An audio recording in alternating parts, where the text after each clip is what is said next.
Now students देखिए, अब इस क्वेश्चन का पार्ट 2 पार्ट 3 क्यों नहीं हो पा रहा है, इसके लिए कुछ बेसिक्स आपको पता होने चाहिए। देखिए, कभी भी अगर आपको बोला उसने 5% सॉल्यूशन 6% सॉल्यूशन, तो इसका मीनिंग क्या होता है, ये कुछ मैं आपको परसेंटेज में अगर आपको सॉल्यूशन दे के रखा है ऐसा, तो इसका पहले आप मीनिंग समझिए कि होता क्या है। मान लीजिए बच्चों, मैंने उसको, आप उस क्वेश्चन को आप छोड़ो, है ना। मान लो मैंने आपको बोला है कि लेट अस से मैंने आपको क्वेश्चन दिया 6% solution 6% solution of 6% solution of NaCl is prepared, sodium chloride is prepared, okay, NaCl is prepared। अब इसका क्या मतलब है बताइए, फिर अभी आपको डिटेल में बताऊंगा ये इन्होंने क्यों पूछा सीबीएसई में, ठीक है ना, ये भी मैं आपको बताऊंगा अभी। अब देखिए जरा, 6% solution of NaCl is prepared, इसका मीनिंग हमको बताइए आप। देखो बच्चों, इसका मतलब क्या होता है, इसका मतलब ये होता है, ध्यान से सुनिए, जितना नंबर यहां दिया हो उतने ग्राम तो ये सॉल्ट होगा आपका, यानी कि जो सॉलिड होगा। अब आपको पता है NaCl क्या होता है, नमक, नमक को पानी में डालोगे तो 6% ऑफ NaCl सॉल्यूशन लिखा है, तो वेल नोन है कि यहां पर सॉल्यूट कौन है। ध्यान सुनो, सॉल्यूट कौन है, इतना तो सबको पता होगा ना कि सॉल्यूट क्या होता है और सॉल्वेंट क्या होता है, ठीक। सॉल्यूट क्या होता है, सॉल्वेंट। तो यहां पर बच्चों जो सॉल्यूट है वो सॉल्यूट क्या आपका NaCl है, सॉल्यूट क्या है, NaCl है, ठीक है भाई। नमक लिया, पानी में मिला दिया हमने, ठीक है ना, तो नमक जो है NaCl वो आपका सॉल्यूट कहलाएगा, और जो ज्यादा मात्रा में होगा, जिसकी क्वांटिटी ज्यादा है, उसको आप सॉल्वेंट बोलोगे। तो सॉल्वेंट यहाँ पानी होता है। तो वेल नोन, जब भी आपको सॉल्यूशन ऐसे देगा है ना और सॉल्वेंट का नाम नहीं बताएगा, तो सॉल्वेंट वहां पर वाटर ही होता है, सॉल्वेंट वहां पर क्या होता है, वाटर ही होता है, ठीक है स्टूडेंट्स, ओके। पानी होता है, क्या पता साथ में कुछ और भी डाला हो, लेकिन खास बात ये है, ध्यान से सुनिए, खास बात ये है, अब सॉल्वेंट कुछ भी होता है, सॉल्वेंट एक भी हो सकता है, एक से ज्यादा चीजें भी हो सकती हैं सॉल्वेंट में, ठीक है ना, एक से ज्यादा चीजें भी हो सकती हैं सॉल्वेंट में, वो अलग बात है। लेकिन अभी आप ये समझो जरा क्या, कि इसका मीनिंग अभी हमें समझना है। तो 6% सॉल्यूशन ऑफ NaCl का ये मतलब है कि 6 ग्राम तो सॉल्यूट लिया होगा, कितना, जो सॉल्यूट होगा वो 6 ग्राम लिया होगा, 6G का मतलब ग्राम, ठीक है ना, 6 ग्राम मतलब मास वाइज, या केमिस्ट्री में आप वेट बोलते हो, मास को ही केमिस्ट्री में आप वेट बोलते हो, तो जो सॉल्यूट है उसका वेट 6 ग्राम लिया गया होगा, ठीक। ध्यान सुनिएगा, और पता है सॉल्यूशन कितना बना होगा, ये बात आप समझिए, मतलब आपने पानी कितना लिया होगा। ध्यान सुनिए, पानी आपने लिया होगा 100 ml। जब आपने ऐसा किया होगा, तो ध्यान से सुनो, ध्यान से सुनो, जब आपने ऐसा किया होगा बच्चों, तो ये आपने 100 ml पानी लिया हुआ है। अब अभी मैं आपको ये भी बताऊंगा ये टॉपिक दिया क्यों एनसीईआरटी, मतलब उन्होंने सीबीएसई में टॉपिक क्यों दिया, आप क्यों परेशान हो, वो भी बताऊंगा, रुक जाओ। अब देखो, अगर मैंने 100 वाटर ml, मतलब 100 ml, ml क्या होता है, ml क्या होता है, किसका यूनिट ml, वॉल्यूम का, मतलब मैंने पानी कितना वॉल्यूम लिया, ये क्या है, वॉल्यूम ऑफ वाटर है। और ध्यान दीजिएगा, जो वॉल्यूम ऑफ वाटर है ना, वही वॉल्यूम ऑफ सॉल्यूशन हो जाएगा, वही वॉल्यूम ऑफ सॉल्यूशन हो जाएगा। सॉल्यूशन कैसे बनता है आपका, सॉल्यूट और सॉल्वेंट से, ये तो पता होगा आपको क्या, कि सॉल्यूट और प्लस सॉल्वेंट से, सॉल्वेंट्स को मिलाने से आपका सॉल्यूशन बन जाता है यहाँ पर, करेक्ट, आपका सॉल्यूशन बन जाता है। अब ध्यान से जरा चेक करो बच्चों, जब आपने 100 ml वाटर लिया, क्या लिया आपने, 100 ml वाटर लिया, और इसमें आपने ऊपर से 6 ग्राम NaCl डाल दिया, ऊपर से आपने इसमें क्या किया, मैं येलो कलर से दिखा देता हूं जरा समझिएगा। आपने क्या किया, यहां से 6 ग्राम सोडियम क्लोराइड डाला। अब जब आपने 6 ग्राम सोडियम क्लोराइड डाला, तो भाई सोडियम क्लोराइड के जो पार्टिकल्स हैं, ठीक है ना, सॉल्यूट, वो जाएंगे पानी में,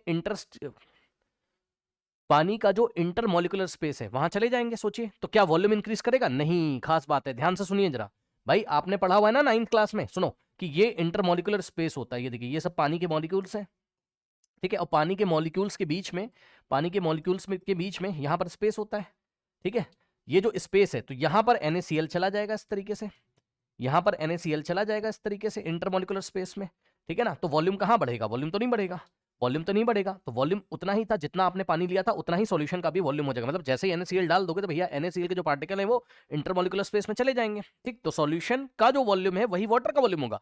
पानी भी आपने इतना वॉल्यूम लिया था, इतना, यही पानी आपने लिया था, और इतना ही सॉल्यूशन बन जाएगा। इसलिए मैंने लिखा है volume of water is equal to volume of solution. क्यों, क्योंकि NaCl के जो आपके पार्टिकल्स हैं वो यहां चले जाएंगे इंटरमोलिकुलर स्पेस में, सही, ऐसे आप समझ लो, तो सॉल्यूशन आपका बनके तैयार हो जाएगा। ठीक है स्टूडेंट्स, अब मैं आपको 2-3 क्वेश्चन देता हूं, तब आपको समझ में आएगा। मान लो मैंने दिया 6% ऑफ NaCl इज प्रिपेयर्ड, इसका मीनिंग बताओ। तो इसका ये मीनिंग है, जो यहां नंबर लिखा है, ठीक है ना, इतना ग्राम सॉल्यूट लिया, और ये जो परसेंट होता है, परसेंट का मतलब 100, यानी कि 100 ml सॉल्यूशन में, इसका ये मतलब होता है कि 100 ml सॉल्यूशन में अगर आप ढूंढने जाओगे, सर्च करने जाओगे, तो 6 ग्राम सॉल्यूट आपको मिलेगा, इसका मीनिंग होता है, ठीक। अब देखिए जरा, मान लीजिए मैंने आपको एक क्वेश्चन दिया, चलिए मैं आपको क्वेश्चन देता हूं। मान लीजिए बच्चों, मैंने एक शुगर सॉल्यूशन बनाया, मान लो, मानने में क्या जा रहा है ना, मैंने एक क्या बनाया, शुगर सॉल्यूशन।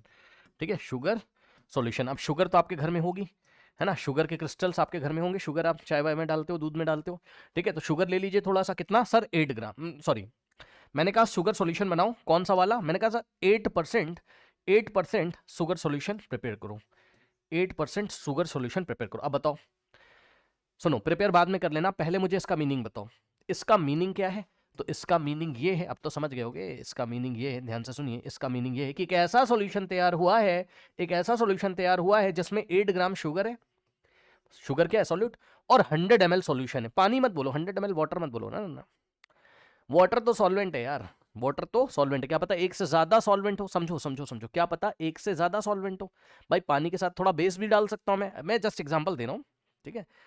तो ये जो टोटल वॉल्यूम होता है, ये जो टोटल वॉल्यूम होता है यहाँ पर, ठीक है, ये हम किसकी बात करते हैं, ये हम बात करते हैं वॉल्यूम ऑफ सॉल्यूशन की। तो मीनिंग क्या है, 8 ग्राम, इसका मीनिंग है 8 gram sugar in 100 ml of solution, 100 ml of solution, ये मीनिंग है बस। अब मैं अगर आपको कुछ भी दे दूं, ठीक है, जैसे मैंने आपको मान लीजिए क्वेश्चन दे दिया, मैंने आपको एक क्वेश्चन दे दिया, मान लीजिए मैंने आपको एक क्वेश्चन दे दिया कि 9% ओके 9% KMnO4 पोटेशियम पर मैग्नेट सॉल्यूशन तैयार करिए। तो इसका अगर मैं आपसे मीनिंग पूछूं, तो इसका मीनिंग आप ये बताओगे, इसका मीनिंग आप ये बताओगे कि सर 9 ग्राम क्या है, 9 ग्राम क्या है, सॉल्यूट है। समझिएगा जरा, बहुत सारी बातें, 9 ग्राम सॉल्यूट है यहाँ पर। 9 ग्राम सॉल्यूट कौन है, पोटेशियम पर मैग्नेट के क्रिस्टल आपने देखे होंगे, ठीक है, डार्क कलर के होते हैं, जब पानी में डालो तो पर्पल हो जाता है, ठीक है ना। सुनो ध्यान से, 9 ग्राम KMnO4 इन अब देखो परसेंट का मतलब 100, अब 100 क्या, 100 क्या, ये वॉल्यूम ऑफ सॉल्यूशन है, 100 ml ऑफ सॉल्यूशन। तो ये इसका मतलब होता है, ये इसका मतलब होता है, ठीक है स्टूडेंट्स, ये इसका मतलब होता है, करेक्ट, ओके, ये इसका मतलब होता है। और सुनो, अब आप जब भी आप ऑर्गेनिक केमिस्ट्री पढ़ते हो तो आपके ऑर्गेनिक सॉल्वेंट होता है अलग, लेकिन आपने जब इनऑर्गेनिक पढ़ी, इनऑर्गेनिक क्या, अब ये एक इनऑर्गेनिक कंपाउंड ही है आपका, ये एक इनऑर्गेनिक कंपाउंड है, इसमें कार्बन तो है नहीं, इसमें कार्बन तो है नहीं। तो आप ये समझो जरा कि जितने भी आप सॉल्यूशन बनाओगे वो पानी में बनाते हो, देखा है ना आपने, जैसे NaCl का सॉल्यूशन आपने पानी में, मतलब सॉल्वेंट आपने पानी लिया, शुगर का सॉल्यूशन बनाया तो सॉल्वेंट आपने पानी में पानी लिया। तो जनरली क्या होता है, आप देखोगे केमिस्ट्री में, लेबोरेटरी में सॉल्वेंट जनरली पानी ही यूज किया जाता है, सॉल्वेंट जनरली आपका पानी ही यूज किया जाता है, ठीक है ना।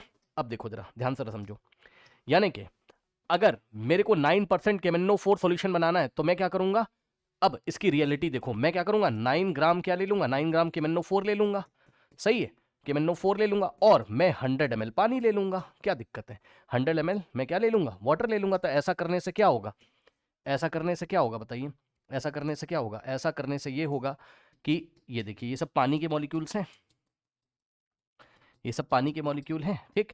और जैसे KMnO4 9 ग्राम डालोगे, ठीक है ना, तो ये जो KMnO4 के मॉलिक्यूल्स हैं ये यहाँ आ जाएंगे इस तरीके से, या KMnO4 से जो हमें आयंस मिलते होंगे, ठीक है ना, वो आयन क्या क्या मिलते हैं वो भी बताऊंगा मैं आपको, ठीक है। बस आप इतना समझो, KMnO4 से मिलने वाले पार्टिकल इसके इंटरमॉलिक्यूलर स्पेस में चले जाते हैं, तो वॉल्यूम नहीं बढ़ता है यार, वॉल्यूम नहीं बढ़ता है, ठीक है। तो हम लोग क्या बोलते हैं, हम बोलते हैं क्या कि इसका मीनिंग हम बोलते हैं 9 gram potassium permanganate in 100 ml of solution, क्योंकि यहाँ पर volume of solution is equals to volume of water हो जाएगा, चेक कर लो, ठीक है। समझ रहे हो, सॉल्ट को आपने इसमें डाला तो भाई इसका वॉल्यूम क्यों नहीं बढ़ा, किसी कंपाउंड को आपने पानी में डाला, इसका वॉल्यूम क्यों नहीं बढ़ा, क्योंकि जो कंपाउंड आपने डाला है उसके जो पार्टिकल्स हैं वो इंटरमॉलिक्यूलर स्पेस में चले गए, जो खाली जगह थी पानी के मॉलिक्यूल के बीच में, तो वॉल्यूम नहीं बढ़ेगा, ठीक।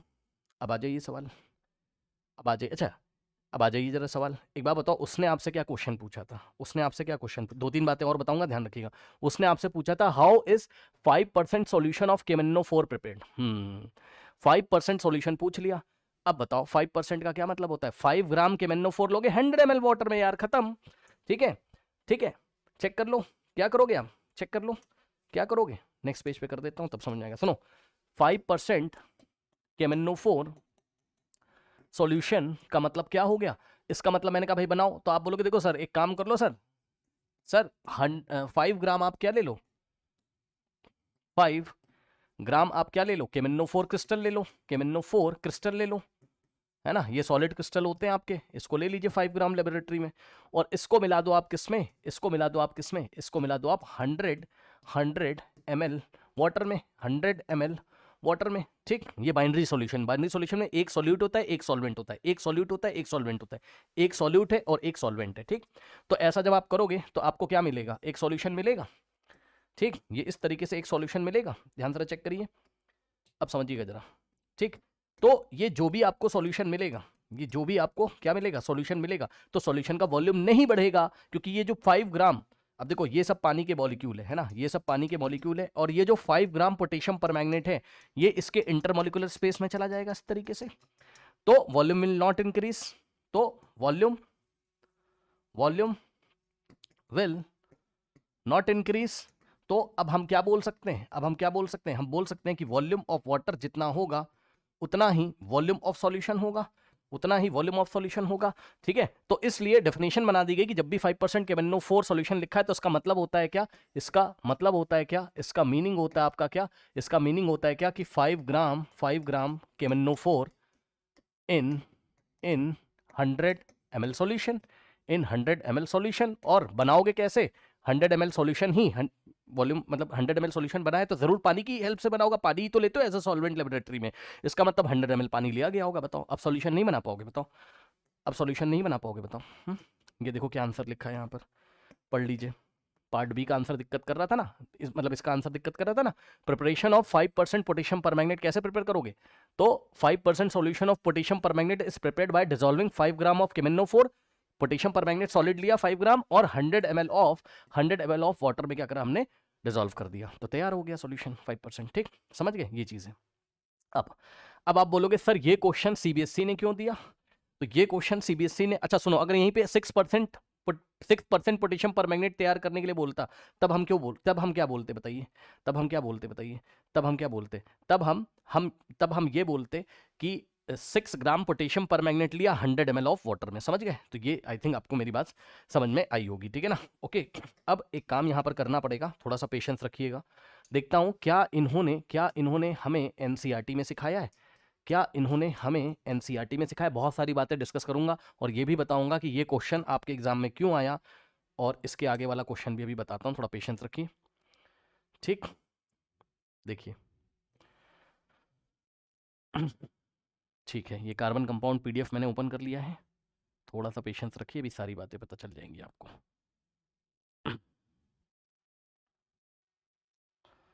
ठीक है, कहाँ गया भाई केमिकल रिएक्शन जहाँ पे आपने कराई थी,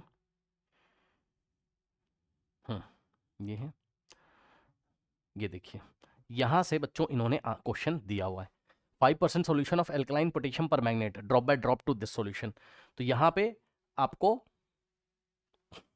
ये इस एक्टिविटी से क्वेश्चन दिया है, और सुनो ये क्वेश्चन क्यों दिया है, सुन लो, इधर आओ, बहुत सारी बातें बताऊंगा, इधर आइए जरा, सुनिए ध्यान से, बहुत इंपॉर्टेंट बात, सुनो इधर आओ।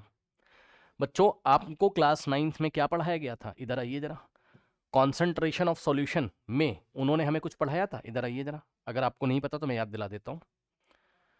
ये देखिए, मास by mass percentage of solution इन्होंने पढ़ाया था, मास बाय मास परसेंटेज सॉल्यूशन इन्होंने हमें पढ़ाया था, बताइए, मास by mass percentage of solution पढ़ाया था, यहीं से सवाल आया हुआ है, ठीक है। उसने आपको सॉल्यूशन बनाना सिखाया था, आप भूल गए हो, ये देखिए जरा, मास बाय मास मतलब mass of solute divided by mass of solution into 100 करते थे, तो ये mass by mass percentage of solution आ जाता था, ठीक, करेक्ट। जैसे कि मान लीजिए अगर हमें मास बाय मास परसेंटेज दिए कितनी, मान लो 10% मास बाय मास बोला है, 10% मास बाय मास बोला हुआ है, ठीक। तो इसका मीनिंग क्या होता था बताओ, इसका मीनिंग होता था 10 ग्राम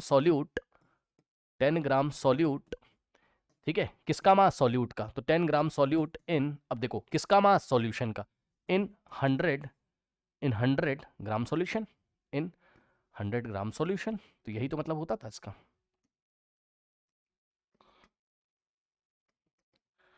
ठीक। फिर उसने हमें पढ़ाया था क्या, मास बाय वॉल्यूम परसेंट, तो मास of solute by volume of solution, ठीक है। तो यहां से सवाल आया, अगर आप ध्यान दोगे तो यहां से सवाल आया, ठीक है। 5% केमेनो फोर सॉल्यूशन का मतलब क्या था कि आपने 5 ग्राम क्या लिया है, सॉल्यूट, यानी कि 5 ग्राम आपने केमेनो4 लिया है, ठीक, और सॉल्यूशन आपको तैयार करना है कितना, 100 ml, ये मतलब होता था इसका, परसेंटेज का मतलब क्या होता है, 100, तो 5 ग्राम केमेनो4 इन 100 ml ऑफ सॉल्यूशन, ठीक, और 100 ml ऑफ वाटर ले सकते हो आप, वाटर। अब सुनो जरा ध्यान से, एक बात और बताना चाहता हूँ, सुन लो, बहुत सारी बातें इसमें छुपी हुई। डेंसिटी ऑफ वाटर कितना होता था, डेंसिटी ऑफ वाटर कितना होता था बताओ,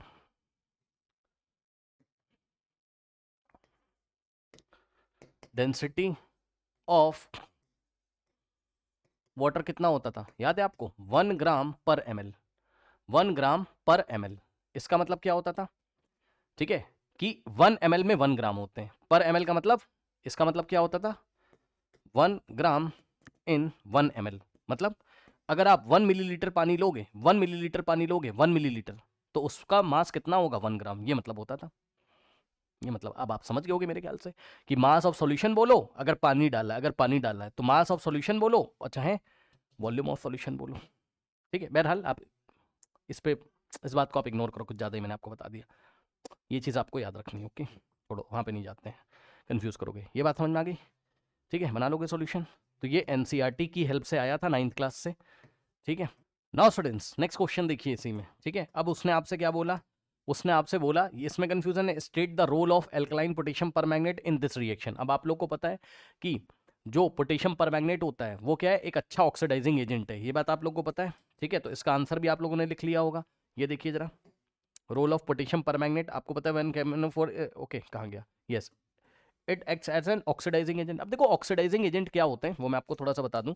ऑक्सीडाइजिंग एजेंट वो होंगे जो ऑक्सीजन देंगे किसी को, है ना, ऑक्सीडाइज होने के लिए किसी को ऑक्सीजन देंगे। अब सुन लो पहले, देखो समझ लो, यहाँ पे जो रिएक्शन आपको इस क्वेश्चन में दी है वो सबने याद कर ली होगी एनसीईआरटी वाली की, भाई C2H5OH एल्कलाइन, एल्कलाइन मतलब बेसिक मीडियम है, ठीक, मतलब थोड़ा सा बेस भी डाल दिया, ठीक है। एल्कलाइन पोटेशियम परमैंगनेट मीडियम में हीट करने पर आपको क्या देता है, एथेनोइक एसिड। अब चेक कर लो यहाँ पर कितने ऑक्सीजन है, 1 ऑक्सीजन, पूरी कहानी समझिएगा, यहाँ कितने ऑक्सीजन है, 1 ऑक्सीजन, 1 ऑक्सीजन, ठीक, और यहाँ पर कितने ऑक्सीजन है बताइए, यहाँ पर आपके 2 ऑक्सीजन है, चेक कर लो, ठीक है, 1 और 2 ऑक्सीजन है। तो नंबर ऑफ ऑक्सीजन इंक्रीजेस, अगर आप देखोगे एसिटिक एसिड में आपके या एथेनोइक एसिड में 2 ऑक्सीजन है, 1 और 2, तो 2 ऑक्सीजन। तो इसलिए यहाँ पर ये जो है ये आपका ऑक्सीडाइजिंग एजेंट है, ठीक है। एल्कलाइन पोटेशियम परमैंगनेट क्या है आपका, ऑक्सीडाइजिंग डाइजिंग एजेंट है, ठीक है। अब ध्यान से जरा समझिएगा, पोटेशियम परमैंगनेट ब्रेक होगा आपका किसमें, KMnO4 का जब आप एक्वा सॉल्यूशन बनाओगे तो ये ब्रेक हो जाएगा किसमें, आपको पता है कैटायन होगा क्या आपका K+ आयन, और परमैंगनेट आयन होगा आपका कौन सा, MnO4-। ध्यान से सुनिए, इसको हम क्या बोलते हैं, परमैंगनेट आयन, पर मैग्नेट आयन, ठीक है, परमैंगनेट आयन है। अब सुनो, इस आयन की वजह से ही जब ये आयन रहेगा तो ध्यान सुनो, इसके 2 काम होते हैं। नंबर 1, देख रहे हो कितने ज्यादा ऑक्सीजन इसमें, देख रहे हो 4, जबरदस्त ऑक्सीजन देगा, धड़ाधड़ देगा, देखो कैसे, सुनो इधर आओ, असली रिएक्शन देखो, यहां पर देखो C2H5OH, ठीक। अब पता है ये जो KMnO4 से आपको कैटायन मिला potassium ion, MnO4- permanganate ion, यही permanganate ion is the source of permanganate ion, permanganate ion is the source of nascent oxygen, source of nascent oxygen. अब ये नेसेंट ऑक्सीजन क्या होता है, ध्यान से सुनिए, जो ताजा बना बना ऑक्सीजन होता है, जो अभी फ्रेशली बना हुआ ऑक्सीजन का एटम है, जो जाके फटाक से कहीं लग जाएगा और किसी को ऑक्सीडाइज कर देगा, उसको नेसेंट ऑक्सीजन बोलते हैं, ठीक। तो ध्यान से सुनो, यहां पर ये आपको नेसेंट ऑक्सीजन देगा, ठीक है। और नेसेंट ऑक्सीजन को केमिस्ट्री में ऐसे लिखा जाता है, कैसे, एक स्क्वायर ब्रैकेट और O लिख दीजिए, इसको नेसेंट ऑक्सीजन बोलते हैं, ठीक। तो असली रिएक्शन कुछ ऐसी होती है, क्या, यहां पर देखिए, यहां हमने लिखा नेसेंट ऑक्सीजन, एरो के ऊपर हमने लिखा क्या, एल्कलाइन KMnO4, ठीक, और हमने इसको हीट कर दिया, ठीक है। तो ध्यान से सुनिएगा, यहां पर आपका ये ऑक्सीडाइज हो जाएगा, इथेनॉल ऑक्सीडाइज होकर एथेनोइक एसिड बना दिया, यानी कि नंबर ऑफ ऑक्सीजन इंक्रीज हो गए, 1 से 2 हो गए, तो CH3COOH हो गए, और साथ में वाटर यहां पर निकल जाता है, अगर आप बैलेंस करना चाहोगे तो 2, ठीक है। तो ये 2 नेसेंट ऑक्सीजन कहां से मिल रहे हैं, कहां से मिल रहे हैं, KMnO4 दे रहा है, और KMnO4 में भी कौन दे रहा है, KMnO4 में ये जो है आपका परमैंगनेट आयन, इसका नंबर 1 काम क्या होता है, नंबर 1 काम क्या होता है, नेसेंट ऑक्सीजन प्रोवाइड करना, एंड नंबर 2 काम क्या होता है इसका, आप ध्यान सुनिएगा, खास बात है, अब ध्यान सुनिएगा, खास बात है क्या, कि कि कि कि कि कि, कि, कि इसका जो नंबर 2 काम होता है, ध्यान से समझिए, इसका नंबर 2 जो काम होता है, ये क्या करता है, सॉल्यूशन में कलर प्रोवाइड करता है। It provides purple colour, it it provides it provides purple colour. ये सॉल्यूशन में कौन सा कलर प्रोवाइड करता है, पर्पल कलर। पर्पल कलर, ये सॉल्यूशन में कौन सा कलर प्रोवाइड करता है, पर्पल कलर। और आप क्लास 10th में हो अभी, थोड़ा सा बस मैं आपको बता दूं, थोड़ा सा बता दूं कि अगर इसका स्ट्रक्चर देखोगे, ठीक है, इसका स्ट्रक्चर देखोगे तो ये कुछ ऐसा होता है। अब ये सब बातें जरूरी भाई बताना, क्या करें, M double bond O double bond O double bond O single bond O minus. ठीक, अब सुनो ध्यान से, ये इसका स्ट्रक्चर बनता है। मतलब समझो, इस पे जब लाइट गिरती है इस तरीके से आके इस आयन के ऊपर, भाई आयन कहाँ है, सॉल्यूशन में, व्हाइट लाइट आ रही गिर रही, भाई व्हाइट लाइट आ रही गिरी, तो ये क्या करता है, लाइट के साथ कुछ ऐसा करता है, मतलब आप सीधे शब्दों में बोलो तो ये पर्पल कलर पैदा करता है ना, या दूसरे शब्दों में बोलो पर्पल कलर रिफ्लेक्ट बोलता है, रिफ्लेक्ट करता है, खत्म। तो पर्पल कलर आपको आता है यहाँ पर, सुनो ध्यान से, यही बेचारा क्या करता है, बाकी सारे कलर को एब्जॉर्ब कर लेता होगा, पर्पल कलर आपको देता है रिफ्लेक्ट करके, तो आपको सॉल्यूशन कैसा दिखाई पड़ता है, पर्पल। अगर पर मैग्नेट आयन अवेलेबल है तभी तो पर्पल होगा, अगर पर मैग्नेट आयन अवेलेबल है कहीं तभी तो पर्पल कलर होगा। ये पर मैग्नेट आयन एक बार में एक ही काम कर पाता है, ध्यान से सुन लो, क्या सर, ये पर मैग्नेट आयन एक बार में एक ही काम कर पाता है। सुनो, या तो बेचारा ऑक्सीजन दे रहा होगा और या तो कलर दे रहा होगा। मतलब समझो, अगर इसका स्ट्रक्चर डिस्टर्ब हुआ, भाई ये अपना ऑक्सीजन कहां से देगा, ये ऑक्सीडाइजिंग एजेंट है ना, तो ये अल्कोहल को ऑक्सीजन कहां से देगा तो अपने स्ट्रक्चर में से ना, इसका जो स्ट्रक्चर है इसलिए मैंने बना के दिखाया, ये ऑक्सीजन है, तो यहीं कहीं से तो ऑक्सीजन दे रहा होगा। अब अगर सुन लो ध्यान से, जब ये बेचारा ऑक्सीजन देने में बिजी, अगर इसका ऑक्सीजन निकल रहा होगा यहां से, उस पर लाइट गिर रही, तो पर्पल कलर नहीं देगा उस टाइम, समझो, क्योंकि इसका स्ट्रक्चर डिस्टर्ब हो जाएगा यार, बात समझो, ठीक है। ये अपना ऑक्सीजन, मान लो ये वाला ऑक्सीजन दे रहा है, जस्ट एग्जांपल दे रहा हूं, मान लो ये वाला ऑक्सीजन बेचारा निकाल के दे रहा है, ठीक, तो यार इसका स्ट्रक्चर गड़बड़ हो जाएगा फिर, तो लाइट जब गिरेगी इसके ऊपर तो लाइट के साथ ये वैसा बिहेव नहीं कर पाएगा, मतलब पर्पल कलर नहीं दे पाएगा। तो ध्यान से सुनो, स्टार्टिंग में क्या होता है, जब आप अल्कोहल में पोटेशियम पर मैग्नेट डालते हो धीरे धीरे धीरे धीरे, ठीक, तो भैया स्टार्टिंग में ये कहां बिजी है, ये ऑक्सीजन दे रहा है किसको, अल्कोहल को। ये पोटेशियम परमैंगनेट का ये वाला जो मैग्नेट आयन है, परमैंगनेट आयन है, ये क्या कर रहा है, ये अल्कोहल को नेसेंट ऑक्सीजन देने में बिजी है। और जब इसके ऊपर व्हाइट लाइट गिरती है तो बोलता है, अरे भैया हम तो अभी पर्पल कलर नहीं रिफ्लेक्ट कर पाएंगे, क्योंकि हम वो तभी कर पाते हैं जब मेरा स्ट्रक्चर ऐसा रहता है। अभी तो मैं अपना